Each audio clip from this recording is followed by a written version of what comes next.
आज की ऑनलाइन कक्षा में आप सभी का स्वागत है। आज हम कक्षा 7वीं हिंदी उड़ान पाठ 7 पापा खो गए में दी गई सभी गतिविधियों को हल करेंगे। आइए शुरू करते हैं। गतिविधि नंबर 1। जब मेरी आंख खुली तो मैंने अपने आप को अस्पताल में पाया।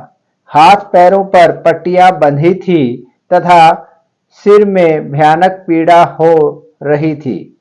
नर्स ने झुककर मुझे देखा और पास ही बैठी हुई मेरी चाची जी से कहा, भगवान की कृपा है कि बिंदु अब खतरे से बाहर है। चाची जी ने मेरे बालों को सहलाते हुए पूछा, बेटी ज्यादा तकलीफ तो नहीं है क्या? मैंने धीरे से कहा, नहीं। कुछ देर बाद ही थोड़ा संभलकर मैंने पूछा, मां कहाँ है?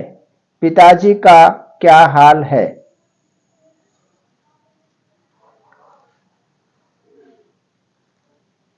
यह गतिविधि से संबंधित चित्र दिखाया गया है और नीचे इस गतिविधि से संबंधित प्रश्न दिए गए हैं। आइए उनको हल करते हैं।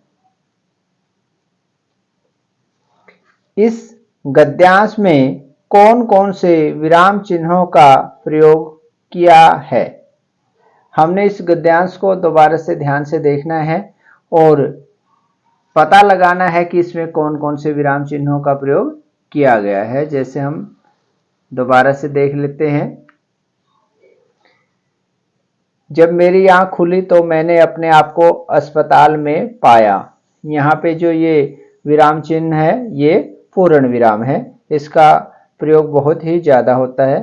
हाथ पैरों, हाथ और पैरों शब्द के बीच में जो ये निशान है इसे कहते हैं योजक चिन्ह। हाथ पैरों पर पट्टियां बंधी थी तथा सिर में भयानक पीड़ा हो रही थी। यहाँ फिर पूर्ण विराम का प्रयोग हुआ है। नर्स ने झुककर मुझे देखा और पास ही बैठी हुई मेरी चाची जी से कहा। तो कहा के साथ में जो ये चिन्ह है इसे अल्प विराम कहा जाता है। और भगवान सबसे पहले जो ऊपर जो चिन्ह दिखाई दे रहा है इसे उद्धरण या अवतरण चिन्ह कहा जाता है। इसके अंदर किसी के द्वारा कही गई या बोली गई बात को ज्यों का त्यों लिखा जाता है, इसलिए इसको उद्धरण या अवतरण चिन्ह कहा जाता है। ये शुरुआत है और यहाँ पर ये बंद होता है उद्धरण चिन्ह। और इसमें उद्धरण चिन्ह के अंदर लिखा है, भगवान की कृपा है कि बिंदु अब खतरे से बाहर है, क्योंकि ये चाची जी के द्वारा कही गई बात को इस उद्धरण चिन्ह के अंदर ज्यों का त्यों लिखा गया है, जो बात चाची जी ने कही। यहाँ फिर पूर्ण विराम का प्रयोग है। चाची जी ने मेरे बालों को सहलाते हुए पूछा, ये अल्प विराम। बेटी, ये उद्धरण चिन्ह शुरुआत हो जाती है। बेटी, बेटी शब्द के साथ जो चिन्ह है उसे कहते हैं विस्मय आदि बोधक चिन्ह। ज्यादा तकलीफ तो नहीं है, ये प्रश्नवाचक चिन्ह है और यहाँ पर उद्धरण चिन्ह ये पूरा हो जाता है, यानी कि बंद होता है। मैंने धीरे से कहा, अल्पविराम। नहीं, ये दोबारा फिर उद्धरण चिन्ह शुरू होता है। नहीं, नहीं के बाद फिर विस्मय आदि बोधक चिन्ह है, उद्धरण चिन्ह बंद होता है। कुछ देर बाद ही संभलकर मैंने पूछा, अल्पविराम उद्धरण चिन्ह, माँ कहाँ है? या फिर प्रश्नवाचक चिन्ह का प्रयोग हुआ है। पिताजी का क्या हाल है? ये फिर दोबारा से प्रश्नवाचक चिन्ह है और यहाँ पर उद्धरण चिन्ह पूरा होता है। अब हम इन चिन्हों को लिख करके दोबारा से आपको समझाते हैं कि कौन कौन से चिन्हों का प्रयोग किया गया है। इस गद्यांश में कौन कौन से विराम चिन्हों का प्रयोग किया है? ये पहला जो चिन्ह है, इन बॉक्स के अंदर चिन्ह बनाए गए हैं और यहाँ उनके सामने उनके नाम लिखे गए हैं। ये जो चिन्ह होता है ये पूर्ण विराम। ये जो किसी भी वर्ण के नीचे की तरफ निशान लगा दिया जाता है तो उसे कहते हैं अल्प विराम। यानी कि बात करते हुए बोलते हुए जब हम हल्का सा विराम लेते हैं, थोड़ा ठहरते हैं, तो उसे अल्प विराम कहा जाता है। और ये जो चिन्ह है ये योजक चिन्ह, ये उद्धरण या अवतरण चिन्ह, क्योंकि इन चिन्हों के बीच में किसी के द्वारा कही गई बात को लिखा जाता है और फिर ये समाप्ति पर लगा दिए जाते हैं, ये शुरुआत में। ये जो चिन्ह है इसको कहते हैं विस्मय आदि बोधक चिन्ह। ये चिन्ह विस्मय, हैरानी, नफरत, इन चीजों को दर्शाता है, इसलिए विस्मय आदि बोधक चिन्ह कहा जाता है। और ये जो चिन्ह है इससे आप भली प्रकार से परिचित हैं, इसको कहते हैं प्रश्नवाचक चिन्ह। प्रश्नवाचक चिन्ह, जहां पर जिस वाक्य में कोई प्रश्न पूछा जाता है वहीं पर उस वाक्य के अंत में इस चिन्ह का प्रयोग होता है। गतिविधि का भाग 2, मिलान कीजिए। यहाँ बॉक्स के अंदर विराम चिन्हों को दिखाया गया है। यहाँ पर 5 विराम चिन्ह हैं, 1 2 3 4 5, और उनके सामने उनके नाम लिखे गए हैं, लेकिन ये सही क्रम में नहीं है, ये उल्टे या गलत क्रम में लिखे गए हैं। आपने उनका सही से मिलान करना है कि ये कौन सा विराम चिन्ह है। तो आइए इनका मिलान करते हैं। ये जो विराम चिन्ह है इसको कहते हैं कोष्ठक चिन्ह। तो हम इस चिन्ह को इस नाम के साथ मिलान कर देंगे। अगला जो चिन्ह है वो है प्रश्नवाचक, तो हम प्रश्नवाचक के साथ इसका मिलान करेंगे। अगला जो चिन्ह है वो अल्प विराम, इसको अल्प विराम के साथ मिलान करेंगे। अगला जो चिन्ह है उसका बहुत ज़्यादा प्रयोग होता है, इसे कहते हैं पूर्ण विराम, तो इसको पूर्ण विराम के साथ मिलान कर देंगे।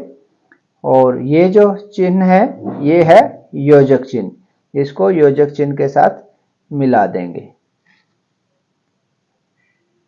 आइए गतिविधि 1 के भाग नंबर 3 को हल करते हैं।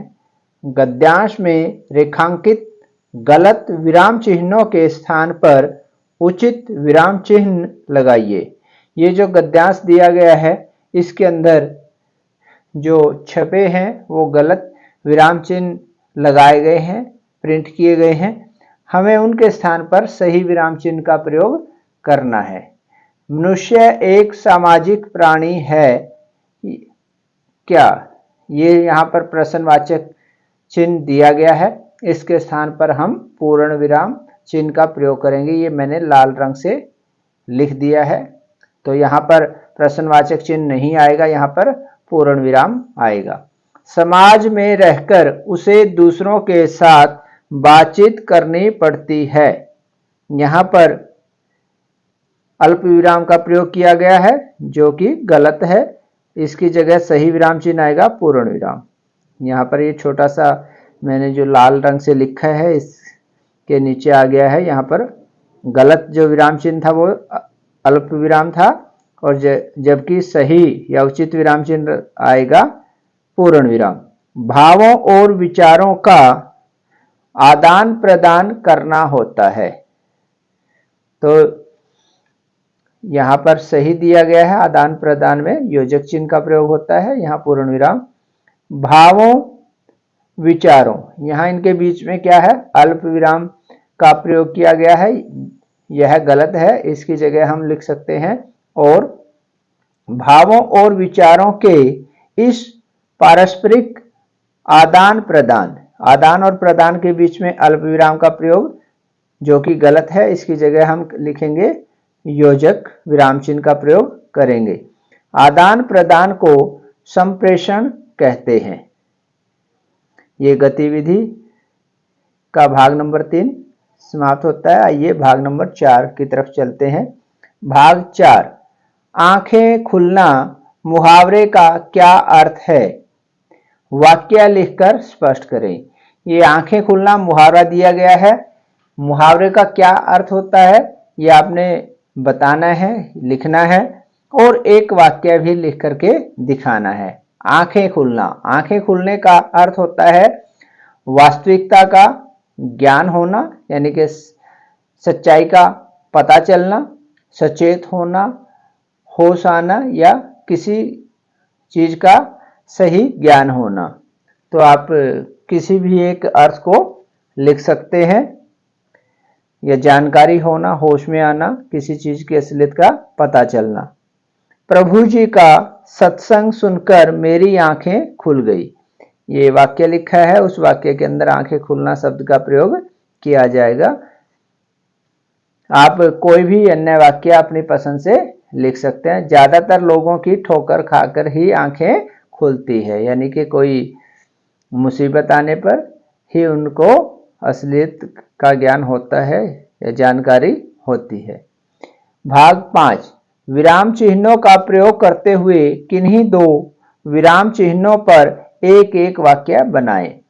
ये दो विराम चिन्ह बताए गए हैं, प्रश्नवाचक और विस्मयादि बोधक।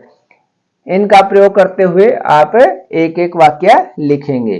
प्रश्नवाचक, आप कहाँ रहते हो या आप कहाँ रहते हैं, जो भी आप चाहे लिख सकते हैं। आप कौन हैं, आपका क्या नाम है, आपके पिताजी क्या करते हैं, आप कौन सी कक्षा में पढ़ते हैं। तो इस प्रकार आप कोई भी एक प्रश्नवाचक चिन्ह का प्रयोग करते हुए एक वाक्य लिखेंगे।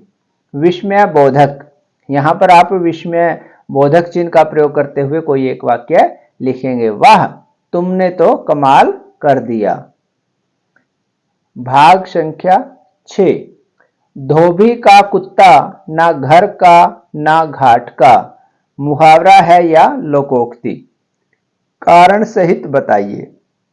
धोबी का कुत्ता ना घर का ना घाट का, यह एक लोकोक्ति है, मुहावरा नहीं है, यह एक लोकोक्ति है।